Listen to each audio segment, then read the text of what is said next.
Tęsame laidą Nauja diena. Kiek kitoks pokalbis dabar mūsų eteryje. Studijoje vieši garsi Ukrainos visuomenės veikėja, rašytoja Oksana Zabuško. Su ja bendrausime anglų kalba, bet tarp atsakymų girdėsite ir trumpą lietuvišką vertimą. Oksana, great to have you here. Thank you. What brings you to Lithuania? Well, this time I'm here for the sake of my country. I was invited to come by the Ukrainian Center in Vilnius to have a reading for the Ukrainian refugees. But by way of consolation, I can say that my next visit to Lithuania will be connected with my book, the novel The Museum of Abandoned Secrets, which is now in preparation and which will appear in Lithuanian translation by the end of this year. Oh, perfect. Oksana sakė, kad čia vieši dėl savo šalies interesų. Šį kartą skaitys pabėgėliams ir kitas vizitas Lietuvoje. Jos laukia jau susijęs su planuojama knyga, kuri ir lietuvių kalba pasirodys iki šių metų pabaigos. Since you'll be reading for the refugees, my next question will be about the whole humanitarian situation during the war. What's your take on that? I'm not sure I understand the question. What do you mean, the whole humanitarian situation? The situation of Ukrainian... There is a humanitarian catastrophe because that is the way how Russia conducts their war. They create humanitarian catastrophe in the countries they attack. So the whole integration of people now in other European countries of Ukraine, a possibility for them to return to their country someday, that's probably. What you mean. Okay. Yeah, what's the way out? What's the solution here, and what's the challenge that the Ukrainian nation is facing? You know, it depends. Everything is in the hands of the Ukrainian army. Most of the people who fled were fleeing from under the bombs, from under the immediate threat to their lives and to the security of their children. Mostly these are, women with children. Of course, most of them are sitting on their suitcases and waiting when they will be able to come back. And they are coming back when their home towns are getting liberated. So we were having like 8 million of refugees in the spring. And now 3.5 million by now has already returned when the north was liberated. So it is the solution is, to answer your question very briefly, the solution is to win the war. The sooner, the better. Kuo greičiau, tuo geriau reikėtų laimėti karą, sako mūsų pašnekovė, paklausta apie humanitarinę pabėgėlių iš Ukrainos situaciją. Visi jie, pašnekovės teigimu, sėdi ant savo lagaminų ir laukia galimybės grįžti. Ta galimybė priklausys nuo Ukrainos kariuomenės sėkmingo pasirodymo kare. Speaking of the courage to come back, of the Ukrainian people.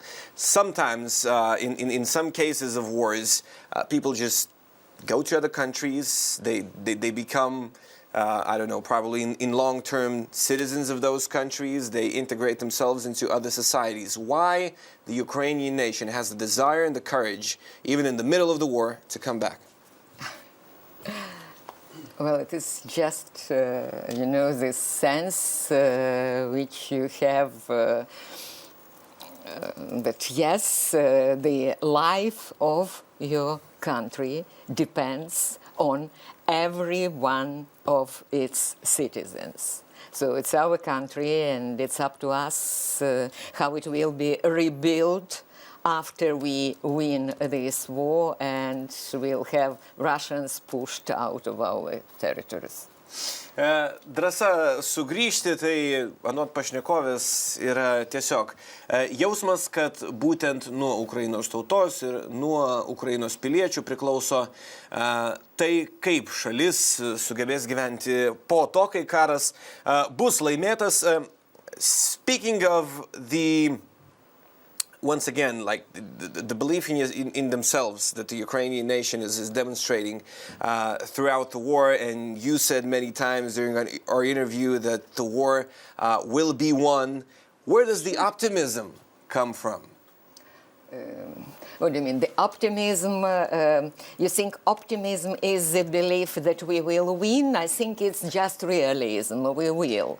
I agree with you. I agree with you that basically in very tough conditions, you still have to keep that belief going in some way. Sure, and I mean, we've been having it from the very beginning. And yes, it is like... it is the end of our patience towards Russians. This empire must die, and finally, and we are going to finish with it, because if not us, who else? Now Russia, what is important to understand, that Russia as it is, presents a threat to the whole world, to our civilization, on every level, including climatic changes, because it is this aggressive, predatory approach to things, nations, territories, nature, resources, whatever. The resource empire is something which must not be tolerated anymore in the future by humankind if we want to survive. So that's the situation, and if you are getting aware of this situation, of course you do what you've got to do. Kad šita resursų imperija numirtų, toks yra vienas iš tikslų šito karo metu anot pašnekovės, ir tai, kad tas karas bus laimėtas. Mano klausimas buvo apie optimizmą, kurį išlaiko ukrainiečių tauta. Tai, kad tas karas bus laimėtas, anot pašnekovės, ne joks optimizmas, tai veikiau realizmas, ir Rusų imperija turėtų visuose lygiuose būti sunaikinta, todėl kad visuose kelia grėsmę demokratiniam pasauliui, netgi įskaitant dėl savo grobuoniškos prieigos prie resursų. Klimato kaita, tai taip pat viena iš negandų šio amžiaus, prie kurios smarkiai prisideda Rusija. Speaking of your quote that the empire must die, how will it die? Well, it's very simple. It will be dismembered. It should be dismembered into many new, I don't know, states, countries, like international unions, into whatever. I mean, after all, let's not forget, Russia is a federation. So it should become, the territory occupied by people to whom this land belongs, and they will be able to take much better care of it than Kremlin does, because it's up to the autochthonous people to take care of the nature on their territories. Are you optimistic, or whatever the word might be, about the possible schism in the Russian elites? Does it come from the bottom, or can it happen at the top? No, I think, it's kind of a tricky thing to risk the prognosis, to speak about how it's going to happen. I don't know about the elite. It looks quite hopeless to me. But unfortunately, Russia nowadays is a very sick country, en masse, so to speak, because it's been living on this acceleration of mass aggression on a very broad scale. And once you get this aggression in media, in information, in TV, everywhere, just turn Russian TV on and you'll hear the anchor men, anchor women screaming, all the time screaming. For 20 years, they've been screaming. This is not funny. This is a horrible thing, actually.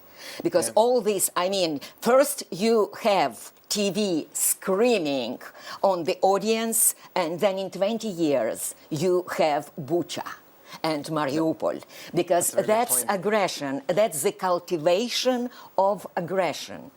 And now this whole aggression, when it returns back, well, then it will be up to Russian elite to think of their own survival. And I think the precedent of 1917 and 1918, the Bolshevik Revolution and the destructions it caused, will be very much comparable what is in await for those people. Very good point. I'll just translate it briefly again. Paklausta, kaip mirs Rusų imperija, pašnekovė kalbėjo apie tikėtinumą, kad galbūt sukils įvairios Rusijos federacijos tautos, atsiras daug naujų valstybėlių, ir paklausta apie tai, ar galimas kilimas valdžios viršuje. Pašnekovė sakė, kad valdžios viršūnių reikalų tai taps tada, kai Rusų tautai grįž toji masinės agresijos akceleracija, kuo Rusų žiniasklaidos priemonės, kitos institucijos užsiėmė jau apie 20 metų, kuomet įsijungęs televizorių galėjai girdėti šaukiančius laidų vedėjus. Tai labai serganti ir beviltiška šalis, anot pašnekovės. Speaking of the whole period of war, what's your most memorable moment, most iconic or tragic moment of war? Where do we start? What do you mean, the whole period of war? Where do we start?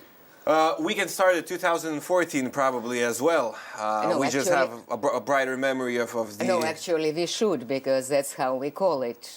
We call it, you know, the 8 years war, the hot stage of the war started with the shootings on Maidan. So yes, it is already, you know, 9 years. The shootings on Maidan, annexation of Crimea, and then this whole horrible Russian spring of 2014. That was this special operation, in the end of which the Russian army was supposed to enter Ukraine as a disguised peace forces, so to speak, like in Syria. People. Like in Syria, like in Syria. And they were having these food ratios. You remember, it's been on your news, yeah? Food ratios preterminated for 7 years. It means these were the food ratios prepared back in 2014, just waiting for this term, because they were already there. The army was just waiting 8 years to invade. So yes, I mean, everything is memorable about these 8 years, starting with 2014 and ending with now. And I've already done... to answer your question, because that's the question of many European journalists, too many European journalists, I've already done a book on the broader context of this war. The story 30 years long, the story 300 years long, and the story, my personal story, starting with 2014. So I hope one day it will show up in Lithuanian as well.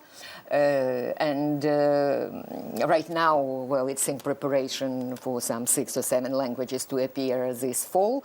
And I think it's time to see this war as a part of the much broader aggression, much broader, plan to renovate the totalitarianism of the 20th century, this planned rebirth of totalitarianism plan that Putin is trying on Ukraine, and with plans from to have the whole territory from Lisbon to Vladivostok in the Russian zone of influence. So that's what this war is about, and there are too many memorable things about. It's too big to speak of one memorable moment.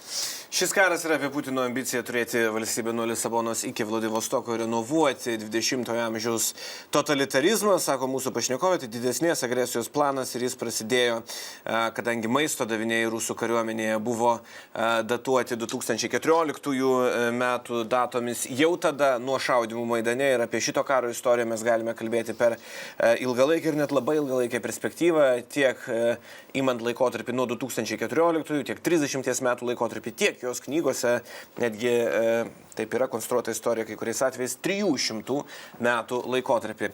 My last question, what's your message to the world about the war in Ukraine? Well, that's more or less what I've just said, that it is the war of our entire civilization, the war for life against death. Tai yra gyvybės karas prieš mirtį ir karas dėl mūsų visų civilizacijos. Taip apibendrino karą Ukrainoje mūsų pašnekovė. Thank you, Oksana. Thanks for having me. Visiškai netrukus pratęsime Laidą Nauja diena. Grįšime prie elektros energijos temų ir bendrausime su finansų analitiku Mariumi Dubnikovu. Likite įsijungę.